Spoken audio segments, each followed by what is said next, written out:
This is AVIOT, Atypical Voices in Our Time, the official podcast of Chemistry Productions. That's spelled K3MISTRY Productions, a media education company. So go a little something like this. That's AVIOT. Hey, what's going on, everyone? It's the AVIOT podcast. I'm your gracious co-host, Jay Stokes, joined by Koya and Jay Random. How's everybody doing today? Chilling. You know how we do.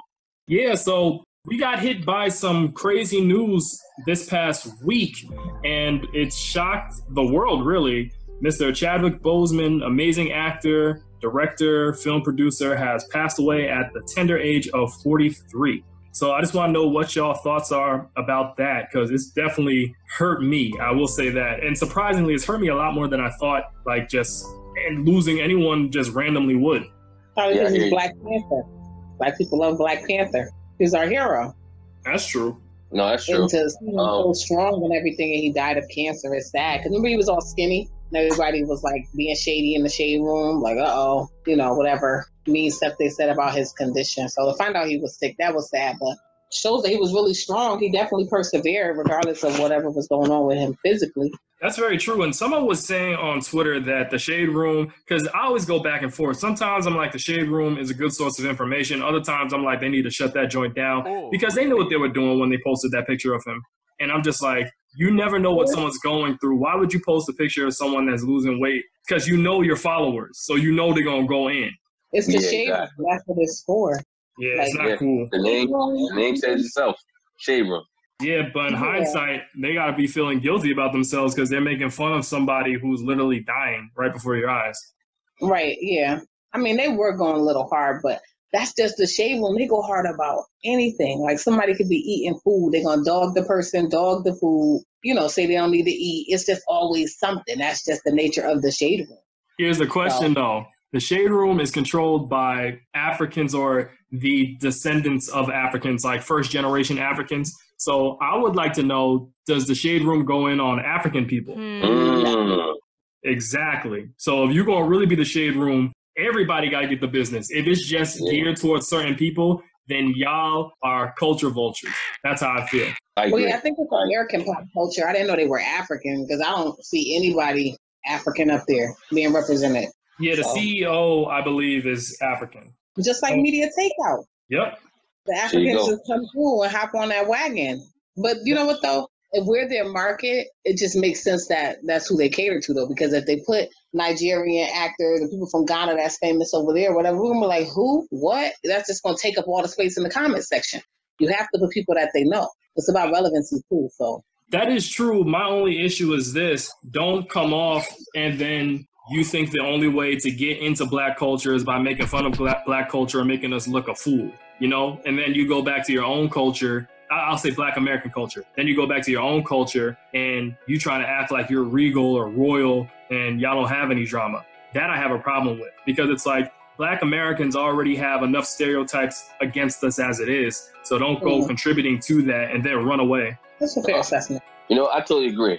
And I don't like how they're doing that if that is the case. But just real quick, just want to go back to Chadwick. So for me, I remember when I found out, I sent it to Jay Stokes, and it hit me. But I think it hit me like periodically. Like when it first happened, it was sad. The next day it was kind of like real life stuff happened, so you forget about it. But then when you start watching news reports and you start seeing all these, I guess, tributes for him, then you start to say, "Oh man, this is tough, man." Yes. And I know Jay Stokes and I were talking, and we both agree that it's too early to talk about Black Panther 2.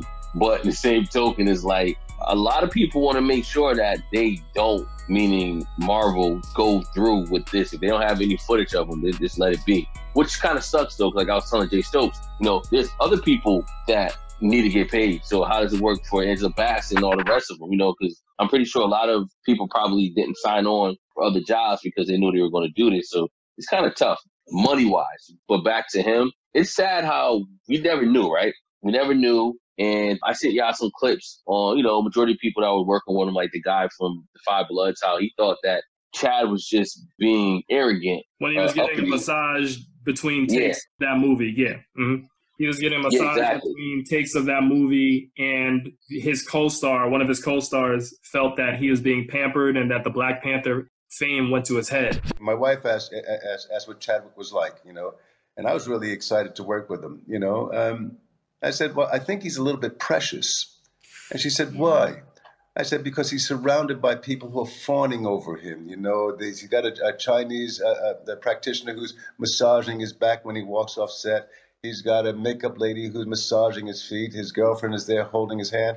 And I'm thinking, you know, well, maybe the Black Panther thing went to his head. And he felt guilty during the interview and actually started crying because he's like, how could I feel that way? And Chadwick was literally going through cancer treatments and people were just trying to make sure he was well taken care of. Exactly. But now I have to I regret even having those thoughts because they were really looking after him.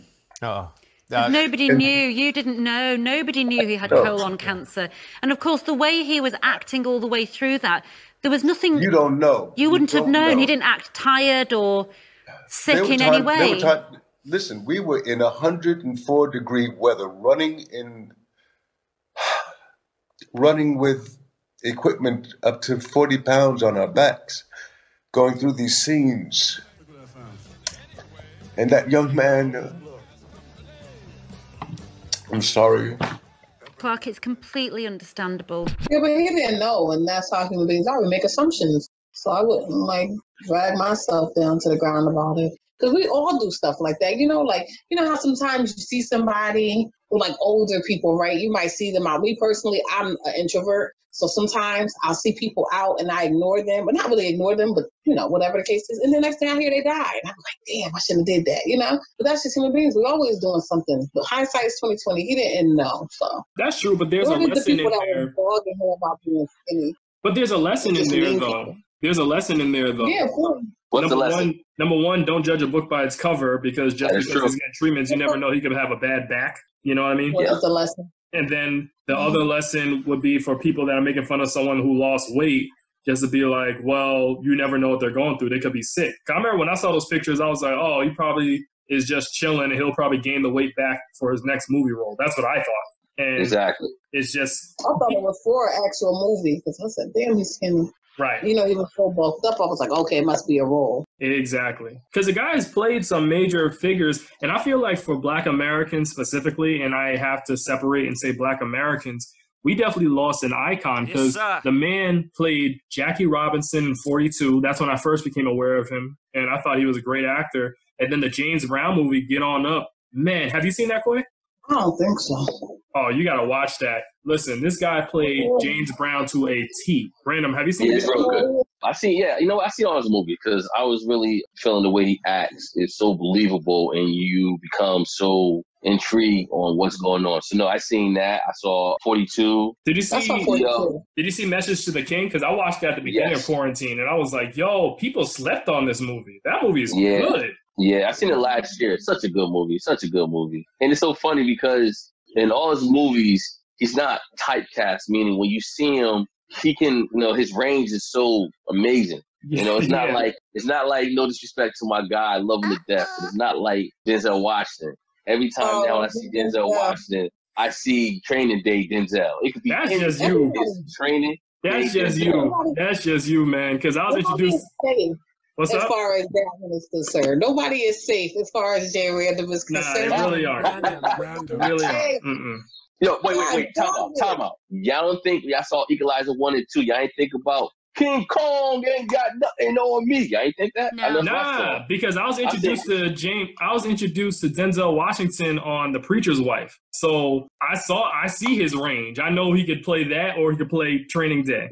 Yeah, but after Training Day, see, like he was Training Day 2.0. Nah. No disrespect to him. I mean, it's good movies, but, I saw Training Day when I saw Equalizer 1 and 2, Only thing he needed was a cop outfit and a gun, and he was, forgot his name in the character. I forgot the name in the movie, but no. So I say all that to say that when it comes to Chad, I actually liked his range. So, it was tough. And like I said again, to see all the tributes, and to see speeches now, speeches mean so much more now than they did before because he was saying something without saying it. He was just basically just letting people know. Like, I like his commencement speech he did at Howard. That was real dope. In your breath, in your eyes, in your consciousness, invest in the importance of this moment and cherish it. I know some of you might have partied last night. You should celebrate, but this moment is also part of that celebration. So savor the taste of your triumphs today. Don't just swallow the moment whole without digesting what has actually happened here. Look down over what you conquered and appreciate what God has brought you through. Yeah, that was real dope. Sad. It is. And then the thing that you got to understand is Black kids around the world, they're grieving as well because they lost their mainstream Black hero. And yes, they're only, besides Blade. Yeah, but no one's going to remember Blade. Nope. No. Also, Blade. But nobody remember Blade either. Yo, what happened? Ain't nothing wrong with Blade. No, Coy. Blade is the first main big time Black superhero in the film. No, Spawn is. Spawn. Remember Spawn? He came out before Blade? Yes, he did. Word? So Blade and Black Panther could run. Okay. Okay. Oh, shit. Okay. That's what we got better. Spawn was horrible. Blade was good. And Black Panther was amazing. Blade 1 and 2 was good. The third one was trash. The third one was so bad, he didn't even want to do it. I think he was fighting tax evasion at the time, meaning Denzel. Not Denzel. What's his name? Wesley. Yeah, Wesley was fighting tax evasion, so he needed a check. So I think that's why he did it. Plus, he owned the franchise at the time. But that all left after he messed up his taxes. SMH. Yeah, but I think also with the Chadwick Boseman thing too, and it's going to go into our next topic, we've been having as a Black community, and this is all Black people, we've been having so much collective grief as of late that this just added to it. We got so many Black men dying, Black women who are dying, being raped, and Breonna Taylor's murderers are still walking out here free. You know what I mean? We have all that, and then we're losing our heroes on top of that. Someone said it best. We lost the Black Mamba at the beginning of the year. Now we lost Black Panther. Damn. Right. So we can't get a break. We're losing people due to COVID. Black people are getting hit in large numbers. Then the cops are being cops. And then we're losing our heroes at the same time. We lost John Thompson also over the weekend, who was the coach of Georgetown basketball and actually brought them to where it was. And, Coy, I know you like Allen Iverson. Without John Thompson, there is no Allen Iverson. I was mourning for my boy. Yes, I seen that. Yeah, so exactly. I know Allen Iverson. I said, that boy, you ain't gonna see him to the end of the year, man. Nope. He lost Kobe and John Thompson in the same year. He done. You know, he already had demons prior to, so he ain't need no assistance. Oh no! Oh my God, did he have demons? So it's sad. It's sad because you think about it now, man, that probably was his only real father figure. I don't know his upbringing, but John Thompson seemed like he was really a strong influence on him. So it's sad. And that's crazy because you think about it. So Chad passes away when? What was it? Saturday? I think it was Saturday. I think so. Friday, Saturday. Yeah, no, let's get this right. It was Friday night, probably. It was Friday. It was Friday night. Yeah. So Friday night we mourn, Saturday we mourn, Sunday we mourn. And I'm thinking about to hear about it on ESPN because that's, all of a sudden, news break. I'm like, what? John Thompson? I'm like, man, okay. So, it's crazy. It's sad. Hey, listen, I just hope that Allen Iverson don't spiral even worse because he looked pretty bad. Yeah. I mean, Stephen A. Smith was crying like a baby. Everybody was looking pretty bad. Yeah, and for those of you who don't know, John Thompson, legendary coach of Georgetown basketball, D1 basketball, he is actually the first Black coach to win a championship for the NCAA Division I tournament. He's the first Black coach to do so, and he was very instrumental in helping Black guys in that program. I think he had a 97% graduation rate, meaning that 97% of the athletes that came through Georgetown basketball graduated with college degrees. He's also responsible for helping mold 4 future NBA Hall of Famers, which is Dikembe Mutombo, Alonzo Mourning, Patrick Ewing, and Allen Iverson. So he is a very big figure in basketball and in Black history. Agreed. No, I totally agree, man. And, it's sad how, when it rains, it pours, they say. Because I'm like, okay, this is just too much. Like, what's next? I'm hoping nothing. I'm hoping we just go through a dry spell. It stopped raining. We could just continue with our main focus right about now, which would be this damn presidency. Let's go out. And Jay Stokes, I want to say something to you too. Oh, Lord. This is a conversation that we had behind the scenes. I just want to say you are totally right. There's more to voting than just the presidency, which I always agree with that. I was only trolling you, so I just want to let you know. Everyone go out and vote, and just make sure that you do not just vote for the presidency. Every 2 years, there's also local elections. People have to go out and show up because the presidency elections are important, but it's nothing more important than local elections because that's what really affects you. So everybody go out and vote November 3rd. Don't do it on the 4th, but guess what? School gonna be open. You a day late. And for anyone that want to mail and vote, I recommend you do it like today, no later than tomorrow, because I think it's 62 days left. I mean, you're really pushing it. I know for me and my wife, we are actually going with our mask on, and we're going to personally vote because I don't have time for the shenanigans. They're already doing so much stuff that it's blatant on what they're doing. Yeah, and just know, everyone, that yes, voting is important, and that's a part of our democracy, what little democracy we have. Oh, wow. But also realize that voting is not going to solve your problems. That is part of how you can help your communities out. But as a Black people, we need to learn how to work with one another. If we disagree with one another, we can part ways amicably. And even if we don't part ways with a good taste in our mouths, so to speak, then we can still just agree to disagree and not have to kill each other and not have to fight one another. Like, we got to work together, build up our money game, build up our economic game. I believe this Black family, they bought some land over in Georgia recently. What was it, like 19 acres of land? Hello and welcome back to Redirecting. In this video, I would like to talk about the 19 Black families who bought 97 acres of land in Georgia. And they did this to create a safe city for Black people. So we can buy land, we can build, we have to learn how to police our own communities, because the police are just going to keep being the police and they look like they're not going to be punished. And we have to learn that if we're going to have issues with people, we can't treat them differently than how we treat each other. Because a lot of times I see when Black people have issues with the white community or Asians or whatnot, they are very passive. But if it's a Black person, you're ready to fight them on the spot. And I'm just like, why are you treating Black people differently than you treat others? It's like you have bought in and you have drank the Kool-Aid thinking that Black people are lesser than. We have to do better, true. And we have to get better. And I think that's the only way we can help our condition out right now. Preach.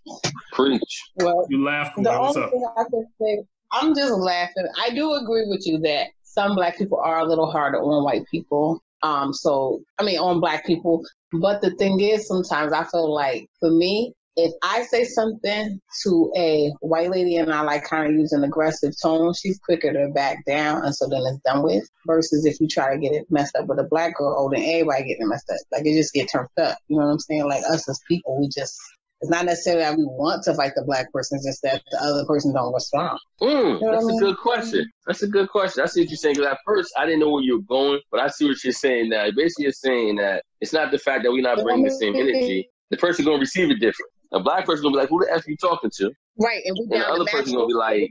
Yeah, exactly. You got to match the energy. But it's also the problem, though, with the white woman backing down. The white woman going to get on the phone and call the police officer and come shoot your behind. So that's the only difference. Yeah, I'm seeing a lot of that. Yeah, because white women are still calling the cops on Black folk. So that didn't end.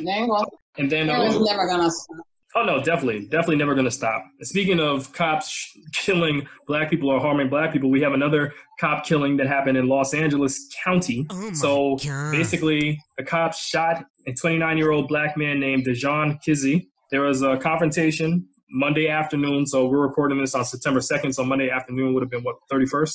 So yes. There was a confrontation in which the police were stopping Kizzy, who was riding a bicycle. And the reason for their stop was they were saying he was in violation of vehicle codes, which I don't understand. I thought riding a bike is free. Like, you have the freedom to ride the bike wherever and do whatever. But hey, that's just the cops being bullies. You know how it is. Yeah. So anyways, Mr. Kizzy, he started running from the cops, and the cops caught up to him, and he punched one of the cops in the face and kept running, and he dropped some items of clothing that he'd been carrying. In one of the items of clothing, there was a handgun. And so the police just decided to shoot him on the spot and kill him. He wasn't holding the gun. He wasn't pointing the gun. He dropped the gun, and they decided to kill him. So disgusting.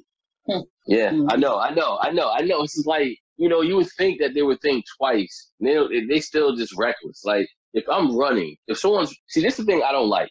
When it boils down to, we all know how it would be if the shoe was on the other foot. Meaning, we know when they run, they either going to run after them but regardless of how it ends, it's going to end with them alive and not us. Who is them? It's just Who is them? Them meaning white people. Come on. All right, cool. Sorry, white people. So when it's all said and done, I just think these cops just need to be a law, like Jay Stokes said. I'm convinced, by all means, give them life. Give them something so harsh that they'll think twice about doing something stupid like that. Exactly. And the problem is, a lot of these cops are overweight and out of shape, so they can't even run anyway. But that's not my fault that I dust you can't catch me. Fight another day. Pulling out that gun, now you taking someone's life. I'm just tired of it. I'm tired of it. And the thing is, they always talk about, and by that I mean white people or people who practice anti-black racism, they always talk about if the black person wasn't resisting, then they would have been alive. But we've seen videos where black people aren't resisting and they still get killed. So, like the black guy who wasn't resisting. Sorry, say that again? They don't have to do anything but be black. That's all it takes. Nothing more, nothing less. Just be black. That's good enough. All I gotta say is, as a black person, if someone is threatening your life, you have a God-given right to protect yourself. Go down swinging. Do not go down on your knees and your hands trying to pray. No, go down swinging. That's how it is. Agreed. It's crazy, man. So to switch gears into some better news, did y'all see the verses? I think it was yesterday. It was Brandy versus Monica. Yes. What y'all have to say about that? Because I heard people were going in on that verse. Overall, I enjoyed it, but I thought they would sing a little bit more. I did not. I thought Brandy is very fake, so it's kind of like cringy to watch her. Whoa, you think she's fake? Yeah, of course. Why? I think Monica is fake. I think people see Monica as shady because she was just being her authentic self. Like, Brandy has a history of being nasty to everyone she's worked with in the past. She doesn't leave good taste in people's mouths. Her and Monica had a physical altercation, probably over her talking sideways, but Monica ran down on her. Wow. She done killed that lady or whatever the case was. Oh, yeah, so, true. I forgot about that. She just, and remember how she was pregnant with the man and claimed she was married. Brandy is just a facade. Like, we don't know Brandy. Oh, yeah. Like, and all of that. Like, come on now. Nobody got time for all that. We came to see, girl. Hit it. But Brandy could sing, though. Brandy could sing. All those runs, I was living for everyone. Brandy did such a good job. Remember, that's Whitney's protege. That's Whitney Houston's protege. Okay. So, of course, you're going to get it. All them runs down to the ground. I lived for every one of them. So good. And now for a quick commercial break. Yo, what's going on, everybody? If you like what you're hearing so far, make sure you follow us on the Chemistry Production YouTube channel. If you have any suggestions or comments on our topics, either email us on k3mistryproduction@gmail.com or leave a comment on our YouTube channel. Peace. How many times do I have to tell you? It's Productions with an S. I'm mad you know all this information on Brandy's shadiness, though. I forgot. Especially the pregnancy one. I didn't forget that. I never forget that. How she was talking about how her boyfriend, the man, was married, full married with another family. Wow. Yeah, like. Yeah, he's full married. They just want her to be this certain thing, like, a perfect friend. She got knocked out by her jump rope. She was a side piece. And instead of her just grown ass with it. Yeah, she gonna talk about So it was just crazy. All that was just retarded. Remember they had an MTV show about it. Right. Yes, they had an MTV show. Wow. You know what? I've been watching The Game recently, and since it came back to Netflix, and I started watching it on Hulu because they only go to season 3. So I'm on season 5 right now with The Ghost. Oh, Netflix only goes to 3? Netflix only goes to 3, so I had to jump to Hulu so I could finish watching the rest. Okay. So who's your favorite character? Oh, tell me Chardonnay. So Chardonnay, who was Brandy's character, is growing on me. And the reason why I brought up the show is because I wanted to ask, do you think she's actually playing herself or do you think she's acting? Chardonnay is probably more of Brandy Norwood. Yes. Yeah. That's a mess. Yeah, because Reggie is ratchet as all hell. Brandy ain't real Brandy. It can't be. Yeah, because Brandy's character is really ratchet on the show. So I'm just saying, after you rate her, I'm saying maybe she's playing herself. Maybe so. Oh, I did give her a good read. What did y'all think? That's my read, Brandy, but you needed it. It was boring to me. I'm glad they had 1.2 million followers, but I thought it was going to be like Beanie Man and Bounty. I thought it was going to be like or even DMX and Snoop Dogg. You know, like when you got two people in the same room, I thought y'all was going to sing. Like nobody, like everybody sounded like they couldn't blow those notes anymore.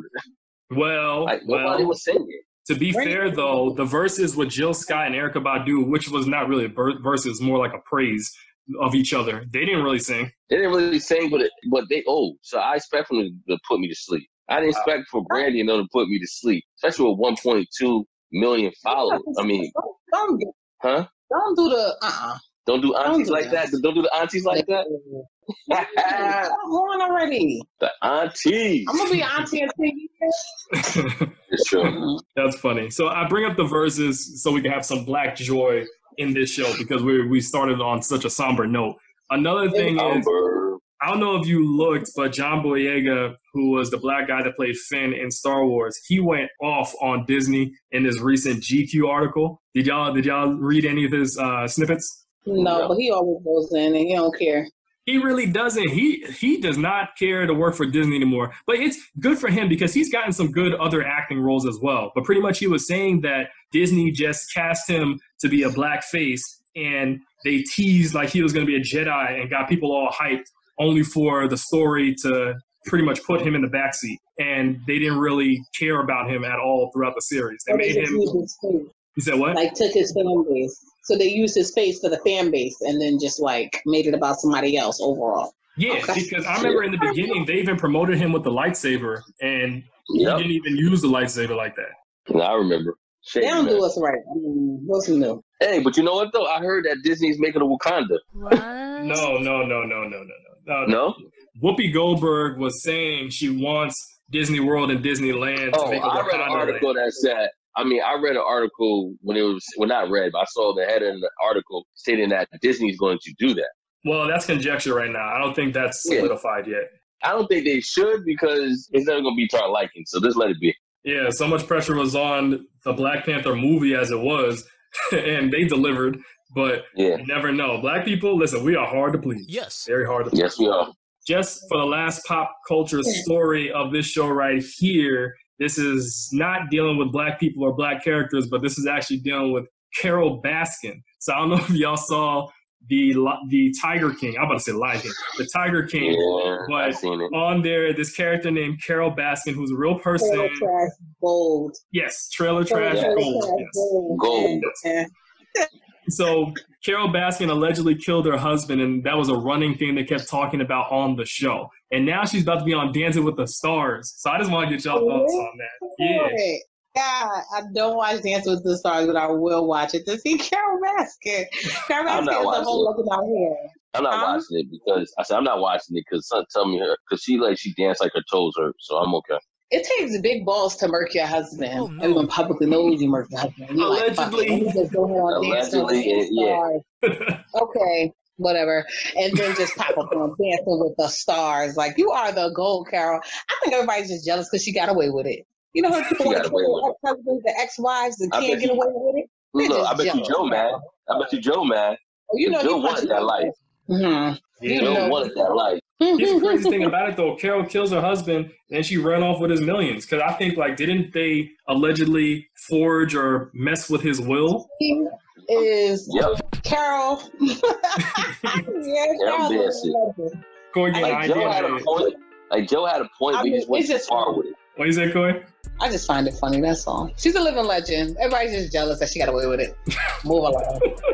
Yeah, she did get away with it. Oh, my God. Yeah, so Dancing with the Stars, I'm sure their ratings are definitely going to be up through the roof. And Nellie's going to be on there, too, I think. Well, you know what's crazy?